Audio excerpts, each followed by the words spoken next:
Two-time heart transplant patient, Stephen Taibbi has been told his whole life that he had an expiration date.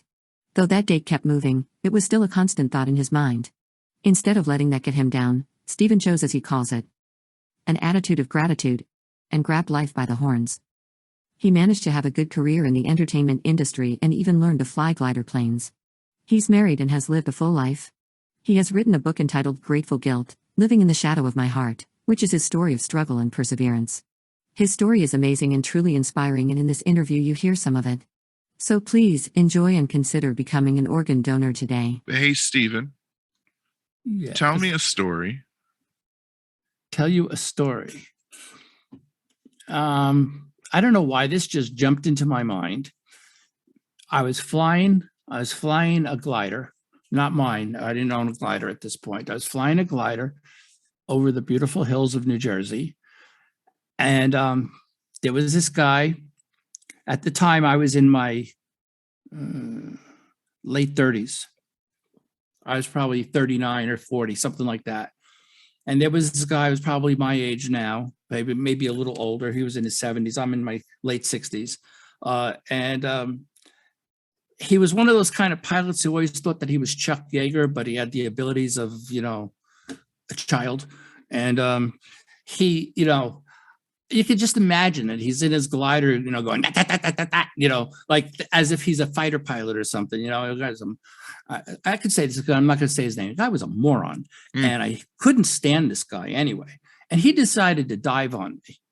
He dove on me. And I was dating this girl, Susan, at the time, and she was a student pilot.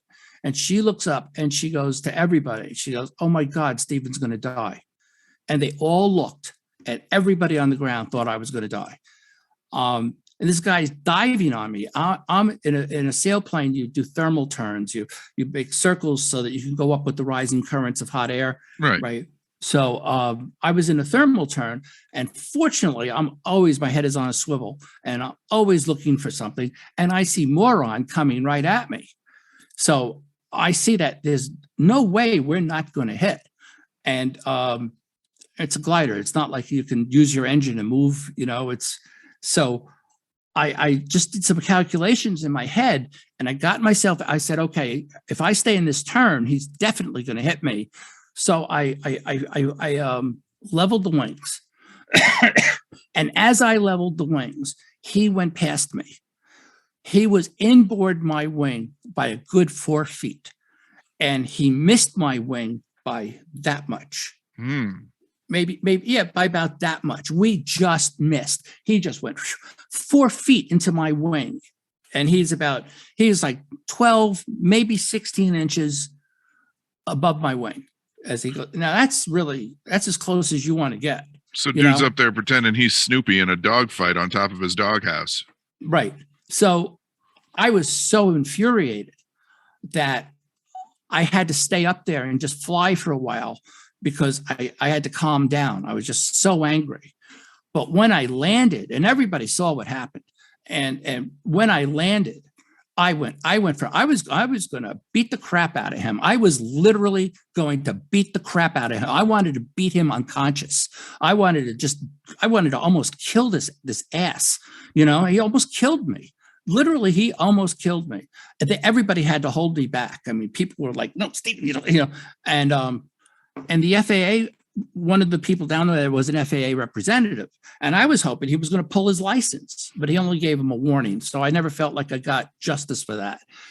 To this day, I still want to beat him. How the hell did they only give him a warning? He directly endangered another pilot. That's what I said. And the guy was like, "Look, he's an asshole." That's what I'm sorry. Can I say that? Yeah. Well, I can say it. Can I say it here? Yeah. Okay. We don't fucking care. Okay, good. The guy goes, "He's an asshole. He's always going to be an asshole." I gave him a warning that if he does anything, the slightest thing, he loses his license. So I was a little bit mollified with that, but I don't know. When you said, "Tell me a story," that story was in my head the other night. I was thinking about how close that was. And pissed off all over again about it. Yes. But seriously, when you see a wing go over your wing, like 4 feet inboard your wing, that's really, That's only imagine. Flying is something I always thought would be cool to learn, but you know, I grew up poor, live poor. It's not necessarily something that's in my budget. Plus, I'm a bigger dude too, so like I'm conscious of weight restrictions. you can still fly a glider, but it's really it's a very liberating thing to do. I haven't flown in a long time. Once I got sick, I stopped flying, but I used to adore flying. I used to spend 3 to 4 days a week at my airport. I had my trailer. I could tell you, I had the camper, and I would just stay there. You know, and if I had a job in New Jersey, I'd stay at my camper, and this way I'd save my commute. Mhm. You know, so but for those years that I was flying, that was a really special time that I really love, and the fact that my doctor had told me he wouldn't allow me to fly, and I got to be a pilot anyway, is one of those things where I persevered over the doctors.